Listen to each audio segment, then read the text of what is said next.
हाँ दोस्तों, हाजिर हैं हम एक नए वीडियो के साथ। हमारे किसी भी इंटरव्यू पॉइंट ऑफ व्यू में दो चीजें बहुत इंपॉर्टेंट होती हैं कि डाटा स्ट्रक्चर, दूसरा डिजाइन पैटर्न्स। सो हम ये वाला वीडियो डिजाइन पैटर्न के एक बहुत बेसिक डिजाइन पैटर्न और सिंगलटन डिजाइन पैटर्न पे बना रहे हैं। तो सिंगलटन डिजाइन पैटर्न क्या होता है? उसका कहना यह है कि जब तक आपके प्रोग्राम की लाइफ है, जब तक आपका एक प्रोग्राम रन कर रहा है, तब तक आप उस क्लास का जितने भी ऑब्जेक्ट बनाओ वो सेम ऑब्जेक्ट रिटर्न करे। मतलब उसका होल प्रोग्राम लाइफ में एक सिंगल ऑब्जेक्ट क्रिएट होना चाहिए। तो ये होता है सिंगलटन डिजाइन पैटर्न। तो जैसे मेरी एक क्लास है, सिंगलटन डिजाइन पैटर्न खाली क्लास है, इसमें कुछ भी नहीं है। ठीक है, एम्प्टी क्लास है। तो अगर मैं इसका एक ऑब्जेक्ट बनाता हूँ, ठीक है, तो simple singleton class single is equal to new singleton class. और मैं इस चीज को दो बार बनाता हूँ, मतलब इसके दो ऑब्जेक्ट्स बनाता हूँ। ठीक है, तो मैंने इसे कॉपी किया, पेस्ट कर दिया। माना ये साइन वन था, ये साइन टू है। तो मेरे दो ऑब्जेक्ट्स बन गए। अब मैं इन दोनों ऑब्जेक्ट्स को प्रिंट करके देखता हूँ कि इनकी वैल्यू क्या। प्रिंट करके देखता हूँ मतलब इनकी हैश वैल्यू प्रिंट होगी। ठीक है, ऑब्जेक्ट्स की पूरी, मतलब इनमें डेटा नहीं प्रिंट होता। अगर आप डायरेक्ट ऐसे हैश प्रिंट करेंगे तो उनकी हैश वैल्यू प्रिंट होती है।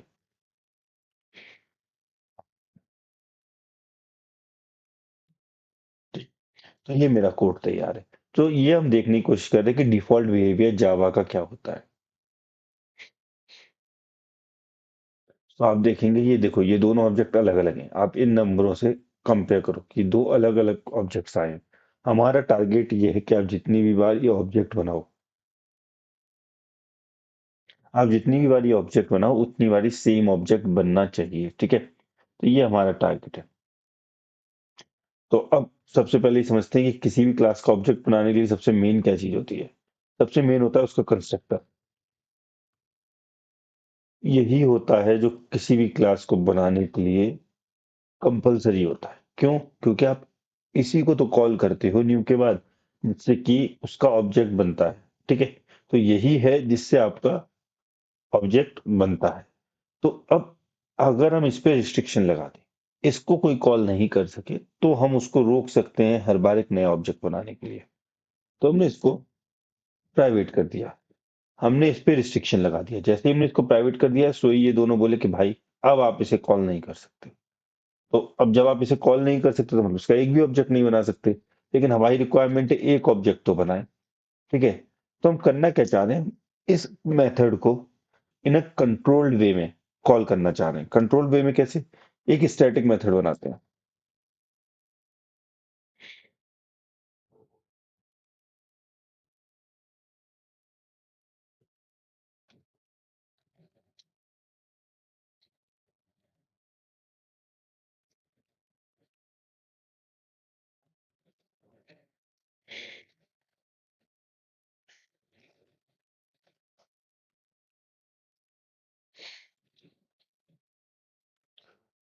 क्योंकि दो चीजें हैं समझनी है। ये मेथड स्टैटिक क्यों है? क्योंकि हम इसका ऑब्जेक्ट तो क्रिएट कर ही नहीं सकते, क्योंकि कंस्ट्रक्टर ब्लॉक कर दिया है हमने।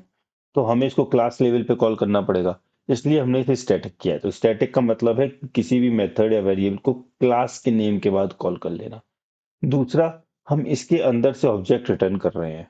हम कंस्ट्रक्टर, क्योंकि ये प्राइवेट है तो इस क्लास के अंदर तो कॉल कर ही सकते हैं ना, तो हम इस क्लास में इसको कॉल करके रिटर्न कर रहे हैं।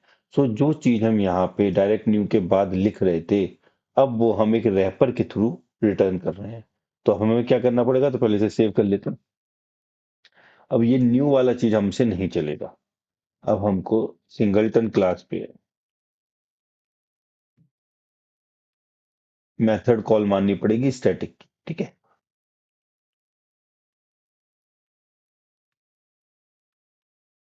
अब ये ऑब्जेक्ट रन करते हैं। So, फिर से दोनों ऑब्जेक्ट अलग अलग आए, क्योंकि अभी तक हमने ये देखा कि हम कैसे रिटर्न करें उस क्लास के अंदर से। अभी तक हमने उसके ऊपर कोई कंट्रोल नहीं लगाया है। केवल हमने एक नया ऑब्जेक्ट उस रैपर से रिटर्न कर दिया। तो ये चीज समझ में आ गई कि हम उसको कैसे एक रैपर से रिटर्न करें। अब इसके ऊपर हम कंट्रोल्स लगाते हैं, इस पे हम कुछ लिमिटेशंस लगाते हैं। तो माना भी एक प्राइवेट सिंगलटन क्लास का ऑब्जेक्ट था जिसकी वैल्यू थी नल। ठीक है, starting of the creation of the object इसकी वैल्यू नल थी। तो अब आप क्या कर रहे हो कि इफ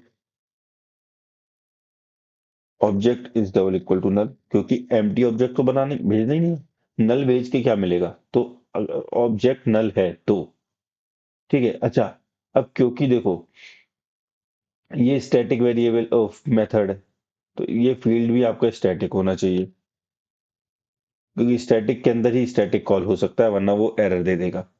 तो अगर ऑब्जेक्ट नल है तो object equal to new singleton class.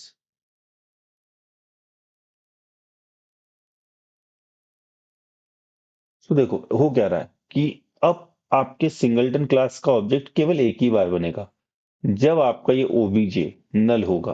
क्योंकि पहली बार नल होगा तब आप एक नया ऑब्जेक्ट इसे असाइन कर देंगे, और दूसरी बार ये कभी नल नहीं होगा, क्योंकि दूसरी बार इसको हमेशा ये नया ऑब्जेक्ट पहले ही असाइन किया जा चुका होगा। तो फिर से इसको रन करके देखते हैं ना मेन मेथड को एक बार। तो देखो अब इस बार ये दोनों नंबर सेम आ गए। सो हमने सिंगलटन अचीव कर लिया, लेकिन इसके साथ एक प्रॉब्लम है। क्या प्रॉब्लम है? इसके साथ प्रॉब्लम ये है कि ये तब कॉल होगा जब, मतलब ये ऑब्जेक्ट तब बनेगा जब आपको उस मेथड को कॉल करो। अगर आप इस मेथड को कॉल नहीं करोगे तो ओबीजे हमेशा नल रहेगा। ठीक है, इसमें कोई भी ऑब्जेक्ट कभी भी असाइन नहीं होगा। कभी कभार कभी ऐसी रिक्वायरमेंट आ सकती है कि ऐसा नहीं चाहिए, हम इस मेथड को कॉल करें चाहे ना करें फिर भी हमारा ये ऑब्जेक्ट बना रहे, हमें कोई दिक्कत नहीं है। इससे हमारी नल पॉइंटर एक्सेप्शन और अलग चीजों पे, थ्रेडिंग पे, मल्टी थ्रेडेड एनवायरनमेंट पे बहुत सेफ्टी मिल जाएगी, और हमें वो बेफालतू का कोड नहीं लिखना पड़ेगा। तो वहां पे आप डायरेक्ट ऑब्जेक्ट यहीं पे असाइन कर दो। ठीक है, और फिर ये वाला चेक हटा दो, इस चेक का कोई मतलब नहीं बचता उस केस में, क्योंकि हमेशा ये नल होगा ही नहीं। तो आपको फिर ये हमेशा ये ऑब्जेक्ट रिटर्न कर देगा। लेकिन इस केस में वही एक है कि अगर आप ये मेथड कॉल नहीं करते हो फिर भी ये ऑब्जेक्ट एग्जिस्ट करेगा। ठीक है, तो ये एक सिनारियो जो मैं आपको बता रहा हूँ ये भी हमें ध्यान रखना चाहिए। ठीक, ये एक चीज हो गई। तो आपका ये कोड सिंगल थ्रेडेड के लिए तो बहुत बढ़िया है, सिंगल थ्रेडेड एनवायरनमेंट में बहुत अच्छे से चलेगा। लेकिन इसमें एक प्रॉब्लम है मल्टी थ्रेडेड एनवायरनमेंट में। जैसे ही आपका एक कोड मल्टी थ्रेडेड एनवायरनमेंट में जाएगा, वैसे ही यहाँ पे आपको प्रॉब्लम दिखने लगेगी। प्रॉब्लम क्या दिखने लगेगी कि दो या तीन थ्रेड इसमें एक साथ एक्सेस करने की कोशिश करेंगे, और जैसे ही दो या तीन थ्रेड इसे एक साथ एक्सेस करने की कोशिश करेंगे, वैसे ही इसमें हो सकता है कि दो थ्रेड एक साथ लाइन नंबर 8 पे आ गए। अब दोनों को नल मिला, दोनों ने नया ऑब्जेक्ट बना लिया, रिटर्न कर दिया। तो उस केस में क्या होगा? उस केस में ये होगा कि आपके मेमोरी में दो ऑब्जेक्ट हो जाएंगे, लेकिन आपको चाहिए तो एक ही था। एक डेमो करने की कोशिश करते हैं।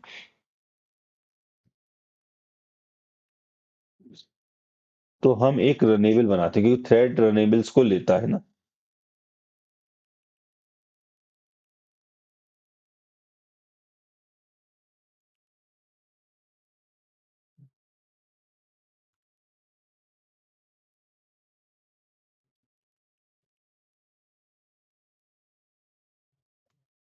ठीक है, ये मेरा पूरा रनेबल है जिसके अंदर हम अब ये वाला ऑब्जेक्ट जो है ये यहाँ पे लिख देंगे। और क्योंकि ये ऑब्जेक्ट असाइन हो चुका है तो ये चीज की प्रिंटिंग भी हम इसके अंदर लिख देंगे। तो क्योंकि मेरा ऑब्जेक्ट, ठीक, अच्छा ये साइन वन के अंदर साइन वन लिखना पड़ेगा ना। तो ये चीज तो क्लियर हो गई। अब हम इसको मल्टी थ्रेडेड एनवायरनमेंट में रन करते हैं। तो रनेबल तो मेरा खत्म हो गया आपका यहाँ पे,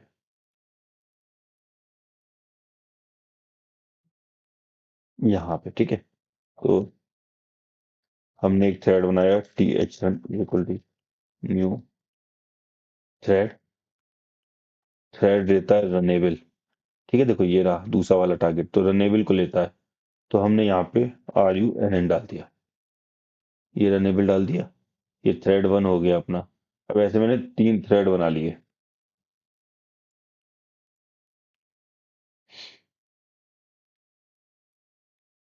अब तीनों थ्रेड को चलो स्टार्ट करते हैं। तो th1 डॉट स्टार्ट, और इसको क्या अगर मैं कॉपी कर सकता हूँ।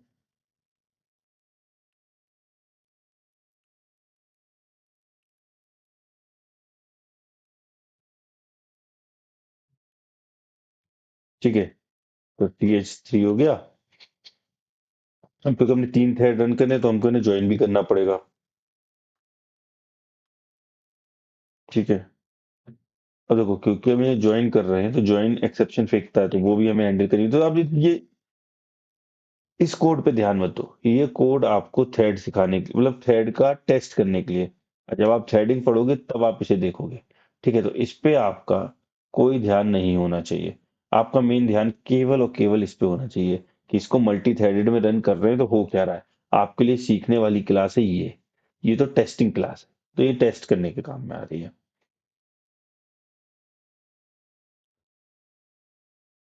ओके, तीनों सेम आए हैं, दोबारा रन करते हैं।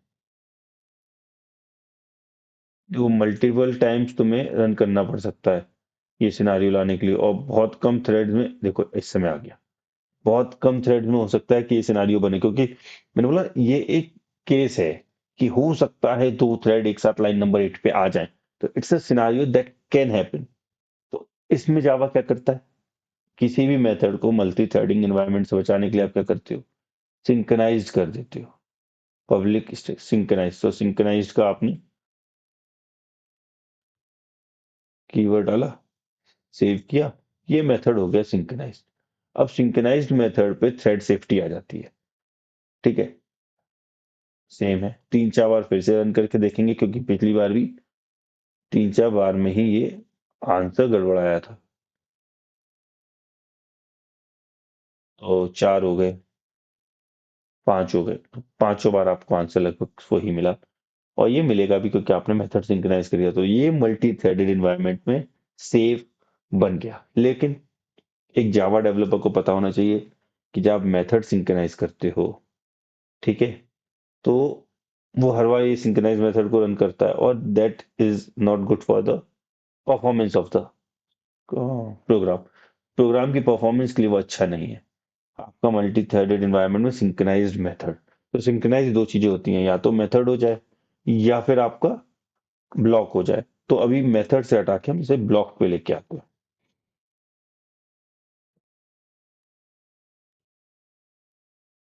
ये हो गया सिंक्रोनाइज्ड ब्लॉक, और ये कोड जो आपका था वो चला जाएगा इस सिंक्रोनाइज्ड ब्लॉक के अंदर।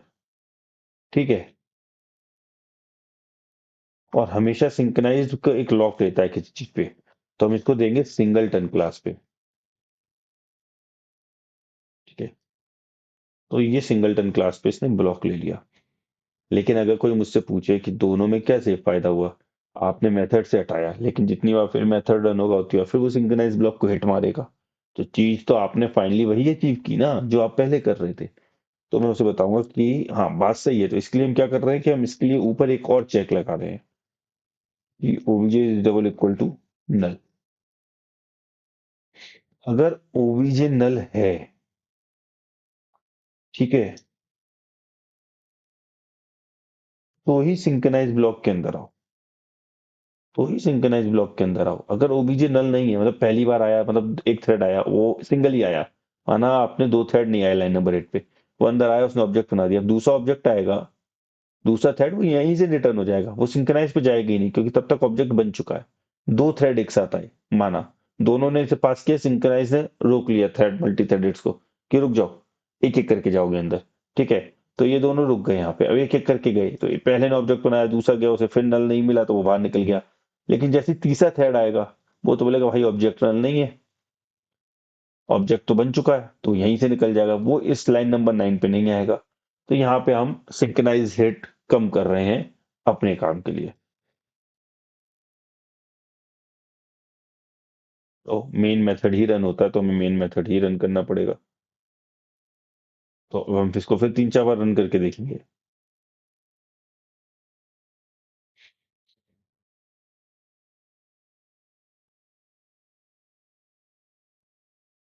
हर बार लगभग सेम आ रहा है।